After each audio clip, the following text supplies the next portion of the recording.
2, 1, 2, 3, 4.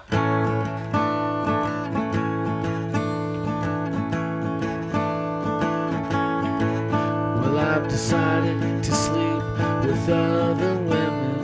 Didn't mean it to come to this, but this is my only real choice. Things ain't working out the way we talked about. Not gonna sit here at night and hold my dick. Gonna hit the town, drink that Kentucky Brown, and fuck another chick.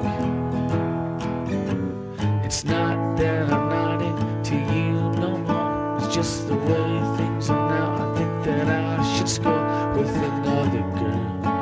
Think that I've given this a pretty good twirl.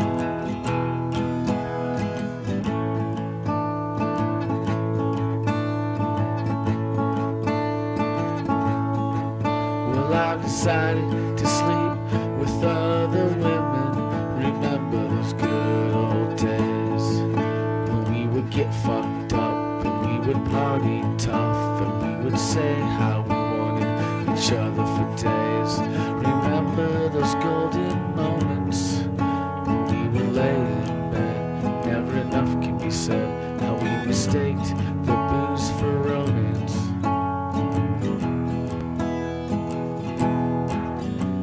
I know this ain't what you wanted to hear, but these are the breaks in life, my dear. When you fuck around, then came back to town. This is my way of letting you know that the end is near. The end is near.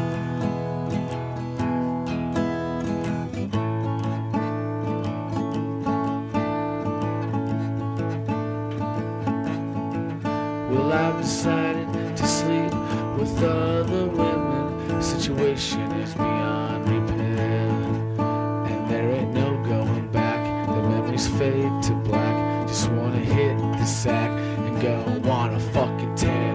Your excuses quit working a long time ago. Never been one to look back and say I told you so. Just looking ahead to the nights of different treatment, where the other girls lurk. This is my song of endearment. Well, I've decided to sleep with other women. Wipe those tears. Have a few beers. Confront your fears about being alone. And don't come knocking, 'cause I'm not at home. I'm out sleeping with women other than you.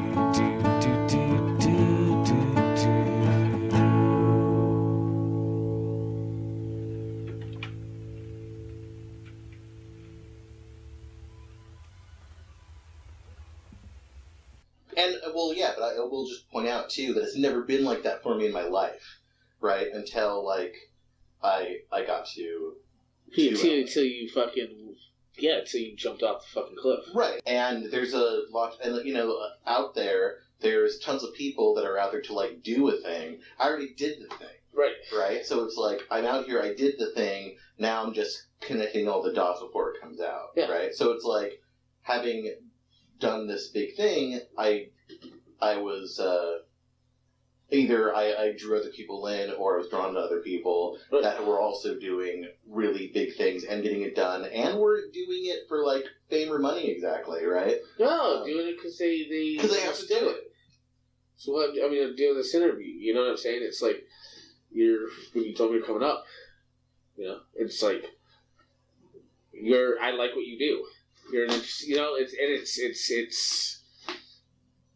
it's nice to fucking, it's nice to just, you know, be able to converse with somebody about their stuff, but I also let people hear you talk and put that out there, because, I mean, tell them what was it like, you know, like having to, like, have that much time in between, and just, you know, I'm sure, again, we sort of touched on this, where it was like, you know, people fucking, like, what are you doing? Yeah. You making this album, or whatever. It's like to that point where you're like, don't fucking tell anyone that I'm a writer, ever. Yeah, and I'm like, I did it. Shut up. Here it is. You can hear it. Right. Well, absolutely.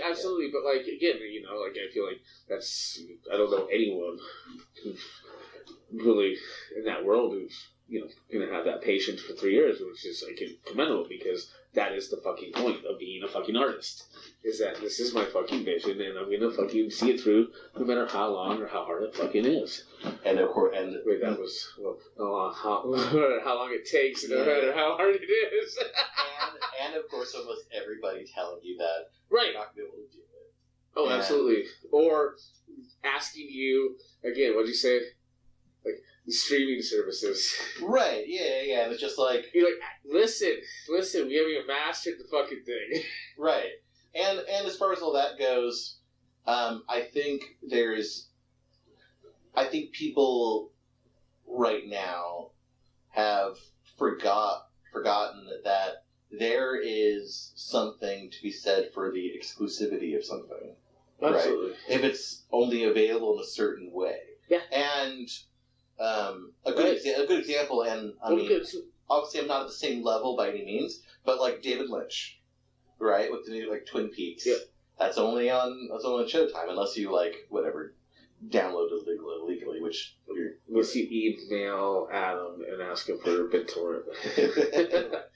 And or somebody's posted on Facebook that they want to watch it. And you go to their house. No, watch it legally, and then Adam comments on the status. That's how I got Game of Thrones. Yeah, there you go. And so I'm just saying, if it's only available in a certain way, of course there's going to be some people that steal it, but a lot of people will respect that. Hey, this is the way you get it, so I'll either wait or I'll fucking get Showtime. And those are the people who value the work that that person is putting out. That's right. And if those people that value it understand that went into it. It's it's worth your $10 or whatever. Right. Again, it is. The idea is what I said earlier. Where art is that space, but art also has literally the ability to transform your present. You were. It's active. So you're never going to be a content artist. Never going to be a satisfied artist, because art can't be content. It is always active, and it's always moving through the person consuming it. And so, it's what's money worth to that? It's nothing. Right. Fucking $20. I mean, that's what we're doing. The 2-cover release, the black and the white cover, because I have full artistic control, which is a weird responsibility to have. Because I was like, well, now I'm the fucking problem. and that'll being said, oh, sorry, go ahead. I was gonna say, but and that part of that idea was the distribution deal I signed was that I'm gonna get 125 copies of each cover that I can sell on my website, and it's oh, cool, you can buy, these give me 2,000 print run. These are for the people who like my stuff, right? And so I can sell individually for 13 signed, or I could sell 2 for 20, and it's that's what I don't know. I feel like that's almost something that you sort of cool, thank you for sticking with me, or whatever. That you actually like my stuff. You don't care about spending $7 more because you sat through 7 books of my bullshit. So you must like me, right? And then with my record, the way I'm looking at it is look, I know how much value your hard-earned money is worth. I know how much it's worth. I mean, I've lived on the fringes for a long, long, long time, counting every penny for a long time, right? But you respect it. I respect it, and and so I'm just look, I know how much, how hard you had to work for whatever you have. And I'm telling you that I put 3 years into this thing, and I've gone to the ends of the earth, not literally, but you know what I'm saying, right. to make this as good as I possibly can, to bring this to you, and I understand how much like you're giving to like want to have this in your home, and I'm giving you the best possible thing I can, and I think it's worth your Absolutely. chunk of dough. And I think that'll resonate with people. And I think especially now when everything's like, people, will put up the recorded song at practice onto their SoundCloud. Totally. Where it's just like, wow, like you're just, and I get like, sometimes you're just like, oh, this is just funny. We're needed a one-off or whatever, but like, this is, now it's like, I feel like we're almost in a state like, or a position where it's like, we'll give you choices, choose your own level. That's where, I'm doing with release where it's like, and you can do that too, where it's like, like it'll, what you have to move, to pay a mortgage. And that's, I'm not going to give it, like I've always said, supporting me doesn't mean me giving you my art for free. It's always a thing, and it's always one of those things where it's like, gas, I gotta get on the gas, this guy's play show. It's like, yeah, it's fucking $7 I'm gonna pay for my friend's show. Yeah, of course. That's right. But I don't know. I guess. That being said, there's definitely been a couple occasions. No, absolutely, man. Like, yeah, dude, when my friends are fucking playing at the Fillmore, right? Because I want to be backstage, snorting cocaine and eating the veggie tray. I do like those baby carrots. Yeah. Well, also too, it's like, it's like taking like this girl like beach house, her favorite band, and like one of my best friends is their singing sound engineer. And I was like, oh, this will work. Yeah, we're not like just backstage or hanging out in the hotel with them later. It's awesome. But I guess talk about your expectations. Like, have they changed from, like the core value of it from the last record that you ever put out to this record, or is it just like your expectations are? People like it. I hope that they understand what I'm getting at and give it a chance. I think my expectations are the same or have been crystallized. I think others' expectations for me have changed with this record, because it is such a big, grand statement, and it's like not very many people have like a well arranged like orchestra and like this level of stuff like on their record. And I like how you say well-arranged orchestra. Well, no. It's like, the person who's got the horribly arranged orchestra. Oh, I've heard some stuff. I'm sure you have. And I'm not. I could think of a band, but I want to talk shit. So just tell me, and I'll put it in the next book. And so there's definitely like people, whether they're in my circle or people that are now like trying to like find their way in or like whatever it is, that are very much like hey, this is going to be the thing that makes you like rich and famous, right? And I'm just like, that's never been a priority. That's never what I thought about. I was like, I will settle for being part of the discussion, and being able to in lower middle class is fine. And I've always thought like, I'll never be as good as anyone tells me that I am, and I'll never be as bad as anyone tells me that I am. Sure, if absolutely. I can just keep that middle ground, and that is all, And here's what it comes down to for me. I want to be able to survive, and I want to be able to, I want to be able to get a cup of coffee and that not be like, oh, do I need to check my balance and my checking account, or like I want to be able to like take my girlfriend out to eat, like, or like whatever it is, right. or after like touring around the world or whatever it is, to like have a place that can't be snatched from under me, right? Like pretty basic things, right? And so I want that. And I also just want to make...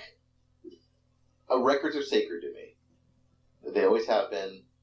And I want to make art that I feel deserves to be next to the people that I grew up loving in a record store. And I'm not worried about what the other like bands and like my peer group or whatever are doing, because I feel like a lot of them are all like competing with each other. Right. I'm not competing with them. I'm competing with the best shit that's ever been that's in the record store. And because I feel like putting stuff to vinyl, if you're going to do that, like, and you're going to have it in that store, if somebody is going to, and by the way, I don't want to make the mistake of saying I think I'm as good as Led Zeppelin or as good as Love or as good as the Zombies or like whatever it is. I'm going to try. I'm not going to say I'm as good as Pollock, but I like my shit better. I'm going to try, you know, right? And I feel like if anybody like picks up my record in a record store, one, if they're in that record store, especially if it's a certain kind of record store, I feel like they're probably going to like my record. Just basically, there's so much coming into it from all these different elements, from all the stuff that's like in that record store, right? It's pulling from all these things. I feel like, okay, if somebody is going to reach for my record over these other things, that there's at least a fair chance they're going to be happy. And that comes from years and years of work. Awesome. And those are my goals. Just making the best thing I possibly can, so it deserves to be in the record store, and being able to survive. Awesome. And everything else, all that other stuff, like, that's other people's trip, you know? Right. No, yeah, I mean,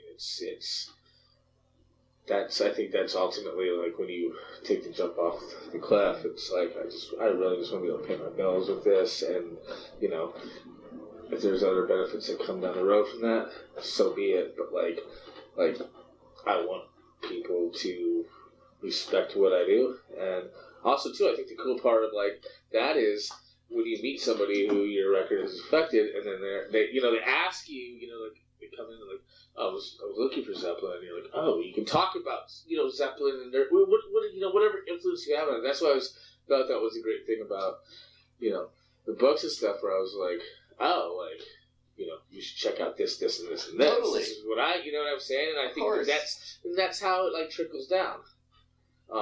Which is the coolest fucking thing.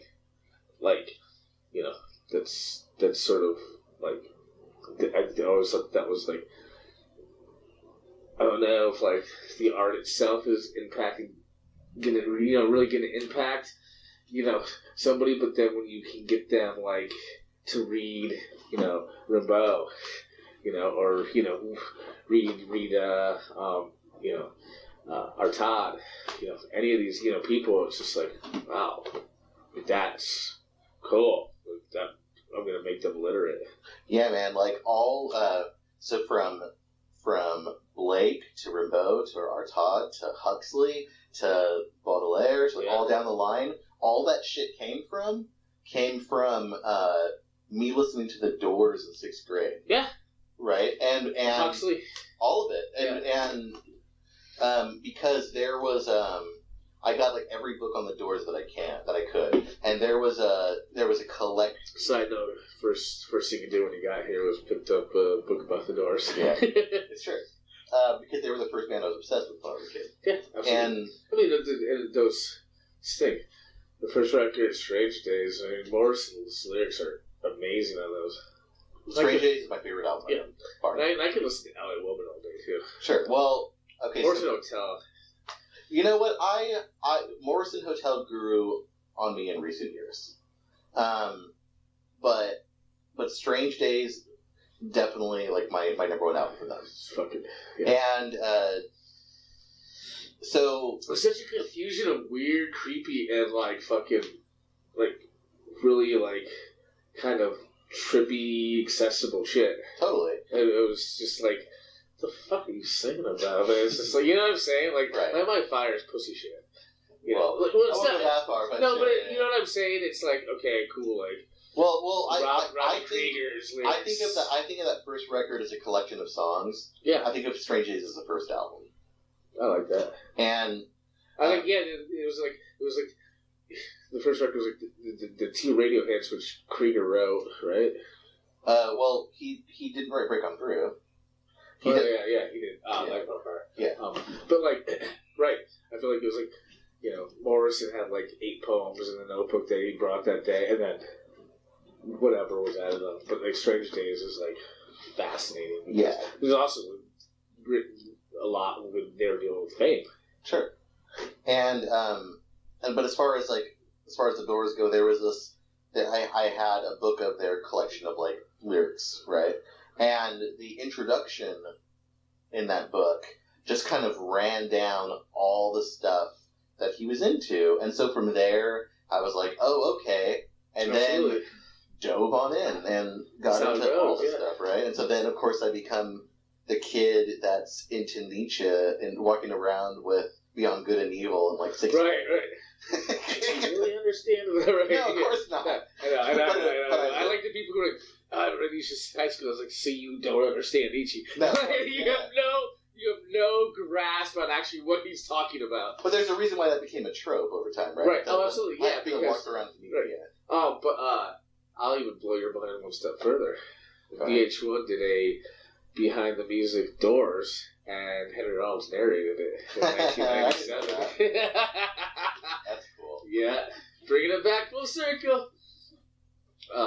Did you see that bit with when Henry Rollins was on RuPaul's show? They're just talking about relationships and it's worth watching. It's cool. Cool. Like, you know, Henry Rollins has always a special place in my heart because when I found his writing, you know, after listening to New Boom, I found like Solipsist and You Get in the Band, it was a very good place to like fucking. It was a great thing to read about how you're all alone but not feel alone. It was great. As far as being alone but not feeling alone, that's been one of the major things for me about my music. Is that I make music for outsiders.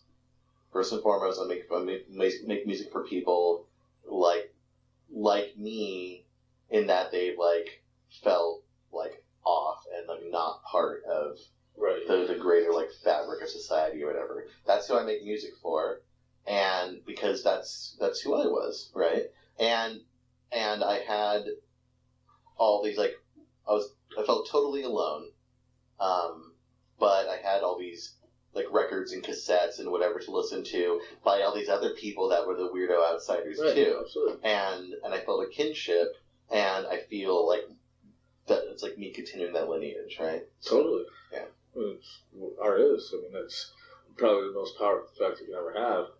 Is some disaffected, kid finding this great fucking like. Holy shit, I have a friend. I don't even know this person. And then it opens up an entire world. I mean, it's... Art doesn't change life. Art doesn't change the fucking world. Art gives individuals, I think, an opportunity to open up an entire sort of spectrum or perspective that they never had. And they can choose to walk, go down that hole or not. But like, that's the power of it, and it's cool. There's two things like that. Being a professional artist, like knowing that might be happening, and also have enough money to pay the rent. Do you ever get jealous of people that don't have the desire or the inkling or even the curiosity to dive in, as in like maybe their lives are easier because they don't. That just doesn't even occur to them. What do you mean by that? Okay, a good example. And this is me totally extrapolating stuff onto somebody that like might not even be there. But I remember being at a Denny's in the middle of nowhere, right? And stars. Yeah, and drinking a shitty cup of diner coffee, and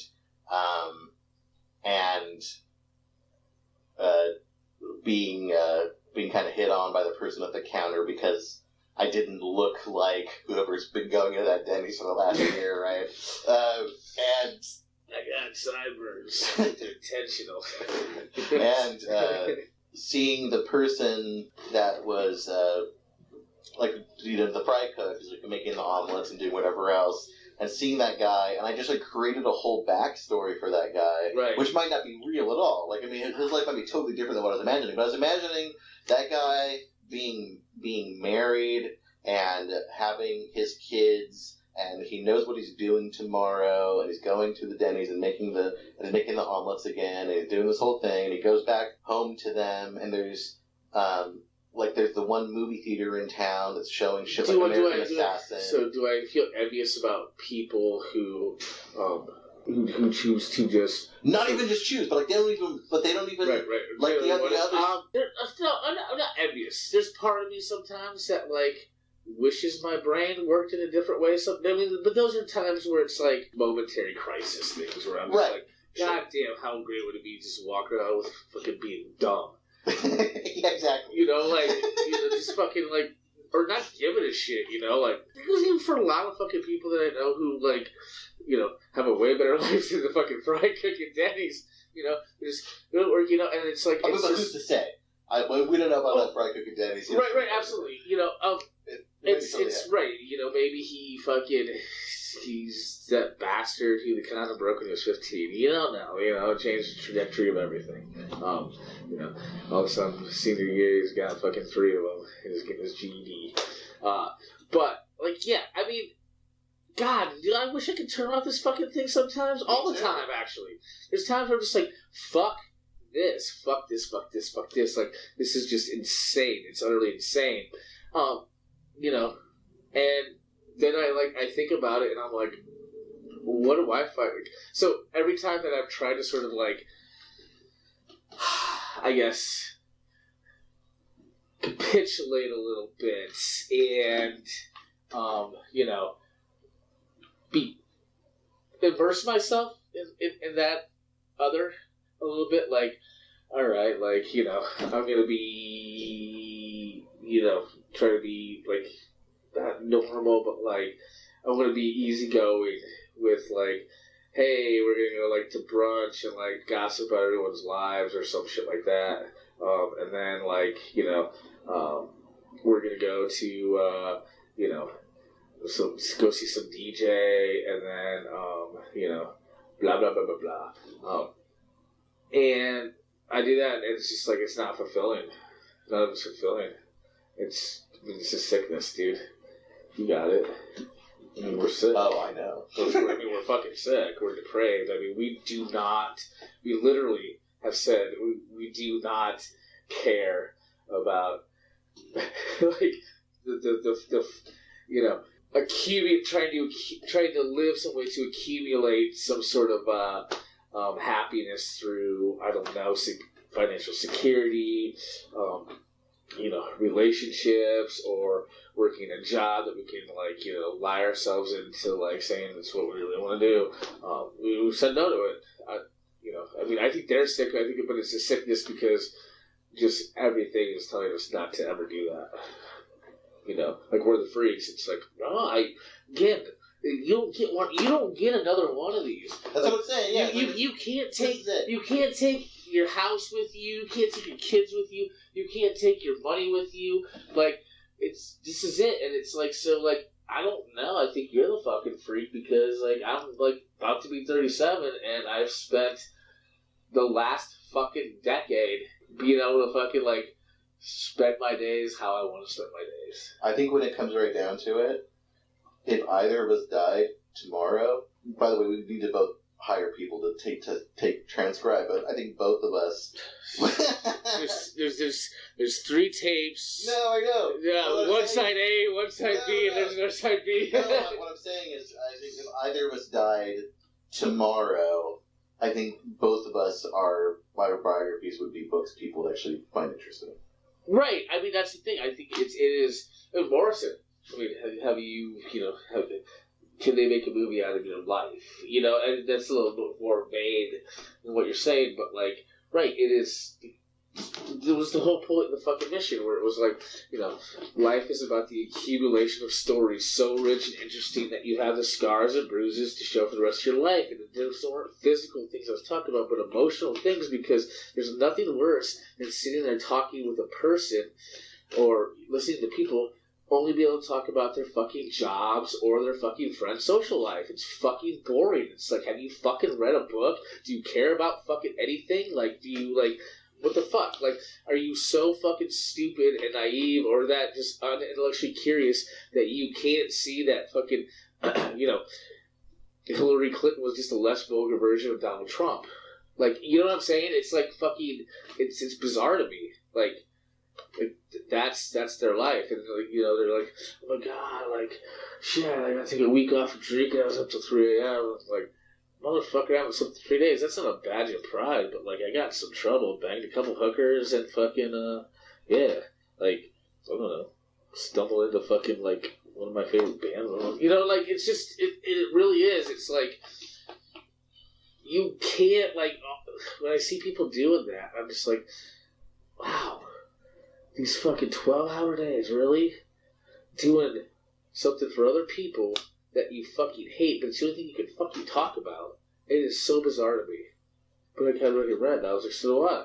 Like, I think, yeah, like you said, or, no, like, part of my, like, whole, like, awakening in the last few months was, when I broke up when we broke up, was, I came to terms with a lot of the shit that I was like, you know, I started appreciating everything that had happened up to this point a lot more, which was, I can't control, like, fucking, like, what people view this stuff as, or you know, 10 years from now, if they're going to think this is better than that, or it's going to be, I can't really deal with that. Like, all I can say is that, like, if, you know, somebody kills me tomorrow, if I fucking die tomorrow, that, like, I had a good fucking life. Yeah, it was very personally disruptive and not always comfortable, and you know, a lot of like very like dark personal things that were always there, but like my life was good, and I set out. I had a goal. It was I wanted to like be a writer, and I became a writer. You know, and it's that the rest is up to whatever history. But like, I'm no longer gonna be like feel like I'm like disappointed because, you know, I haven't get some weird stratosphere of like acknowledgement here and there, you know, like, which I thought that was kind of like not really dwell on it, but felt that way. Like there was some sort of like weird vibe happening with me a couple years ago. So yeah, I mean, you know, as a lot of your heroes and people whose names you've thrown out, like, right, got so much in their time anyway. So right, exactly, right. They weren't even fucking like they couldn't even, their bands fucking didn't even get paid. It was like a documentary all of a sudden, where, you know, loose thing. And that's the thing. It's art. Art is very. It's not. It's for the artist. It's momentary. But it's not momentary. It's again. It's this thing when people consume it and find it in different ways, and it's too much to fucking like worry about. Like, who cares? Honestly, fucking, like, you know, at the end of the day, like, did the best you could fucking do with what you did, and you kind of like fucking did things the way you wanted them to be done, and I think that's a good life. Me too. On that note, it's good, right? Yeah.